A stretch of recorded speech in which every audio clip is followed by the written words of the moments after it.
What's up, chess player? World Chess Championship, incredible event for me, the first and hopefully not the last one in my life, and that is round number 3. I'm playing against a very strong international master from Germany, and I have defeated him in style here, just having a beautiful combination, sacrificing my queen, so you're gonna learn so much out of this game and of course enjoy it as well. So let's start. I've played as black here, and we have a normal Rogozin defense starting with the move bishop to b4. By the way, an incredible opening for black. It's a very strong one and you need to learn quite a lot of theory to be able to play it properly. But if you do, that's gonna be a fantastic opening for you.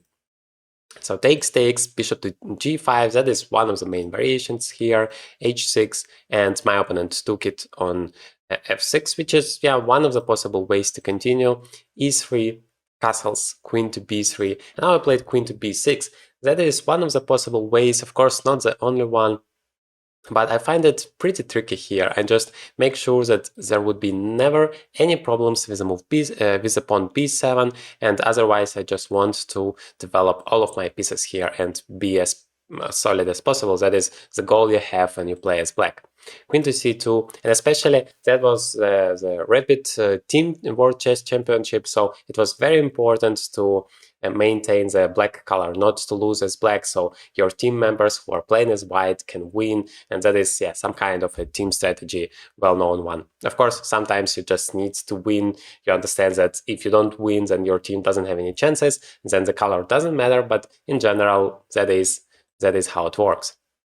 So my opponent plays rook to b1, of course he wants to play for a win, but objectively the position is completely fine for black here. I played the move a5 just to stop the move b4, and if he wants to do that, by the way, remember that's a very important tip.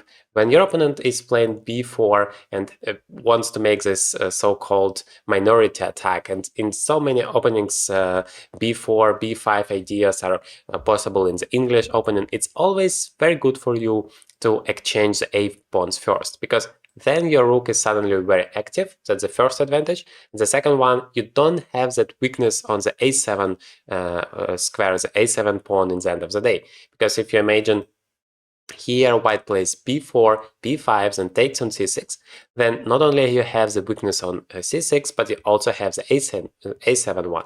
And so to avoid that, you play a5, so that after b4 you exchange those, and in the end of the day, the worst thing that can happen, you only have one weakness on c6, which is much easier to deal with. Knight f6, I'm continuing my development.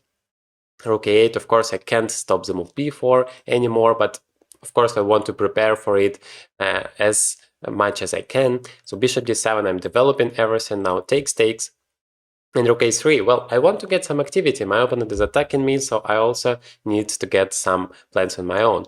Knight a4, my rook is a little bit weird there on a3, but I thought I can never lose it, so it's fine. Otherwise, it's creating some pressure on my opponent. Queen a7, I'm attacking this knight, and knight goes to c5. Bishop back to c8, so you might say that bishop d7 wasn't such a great idea. I might agree with you, but when you play it, it's so difficult to foresee what's going to happen in like 5 moves, whether it's going to be a good move for you or not. In general, you want to develop naturally all of your pieces, so that is what I was trying to do. b5, and I'm playing b6, so my idea is not to allow my opponent to create that weakness on c6, but rather play c5, and you can see that that is exactly what I'm trying to do here. Even though chess.com says it's an inaccuracy, actually the evaluation is equal here. So yeah, c5 is the main move here, the first line. So I don't know why it says that it's an inaccuracy here. So c5, the idea is, of course, that I want to get those 2 passers, and that is what happened here. Sorry, that is 1 passer, but it's connected with the move d5, those 2 strong pawns in the center, and ideally I want to support it with my pieces somehow to make sure that this pawn is blocked with queen to b6, for example, and then everything seems to be very good for me. And of course c4 is just a threat for white. So bishop went back to f1. Now I thought that c4 is not such a good move, and that is a very instructive moment because, well, you feel that after c4, white will get this square on d4. The blockade square, the perfect one. That is what we all learned, that such a square for the knight is the best one. So I don't want to give my opponent such an opportunity. But according to the engine, c4 is just the best move because apparently black has so much activity in the end of the day. This b pawn is under control, this knight is coming to e4 in the right moment, I don't know, the rook maybe somewhere along the c file, and everything is perfect. And I thought, well, that's the same, but I just don't want to give this square to my opponent. But, well, knight d4 is, by the way, also a legitimate alternative. I played rook to a2, which is fine, I mean, it doesn't blunder anything, but after rook a1, it feels like, yeah, I kind of lose a tempo, but that was still fine for me because I took it here and played queen b6. That was my goal. I didn't see anything wrong with exchanging a pair of rooks. Queen to a2, bishop d7. If the queen would be coming to a6, which I was expecting, then I wanted to support it with the rook, and seems like once again everything is under control. And this b5 pawn suddenly is a huge weakness.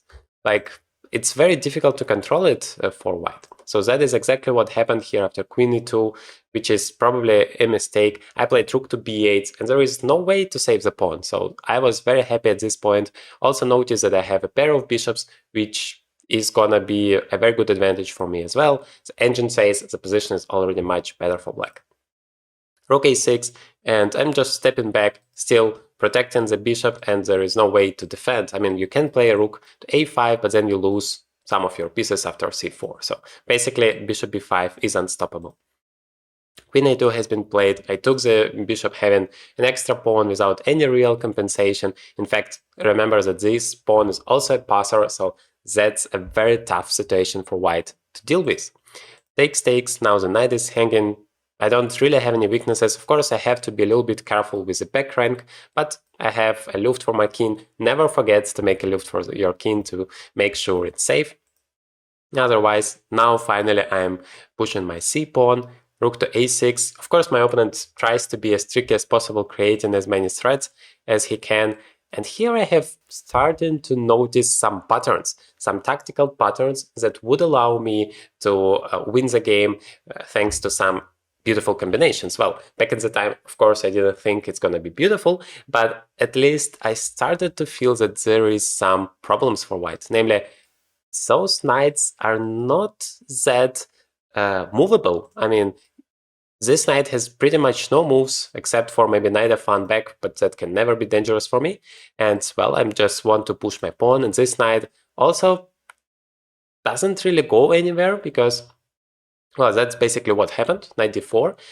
There's a move that my opponent did, trying to fork the pieces, but it's actually a very big mistake. And feel free to pause the video for a second to find why. It's gonna be very instructive for you. Okay, I hope you did that.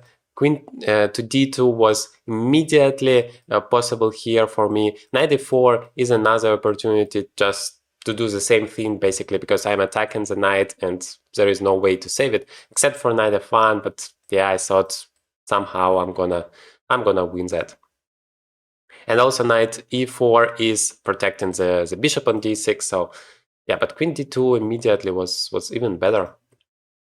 Knight c6, and now queen takes d2. The point is, queen takes, just rook to b1, my opponent resigned because, well, checkmate is coming in one move, there is no way to stop it. So, incredible win as black. I just outplayed my opponent, it went so smooth. So I was very happy with this game, and also my team has won the match, so that was a very, very important game here. So hopefully you have enjoyed it, and if you haven't seen the first round I have played against Nihal Sarin, incredible games there, definitely take a look somewhere here, and you're gonna learn so much. I mean, this feeling playing against a superstar is incredible. So I have shared everything I felt with you, so it's gonna be a very interesting experience for you.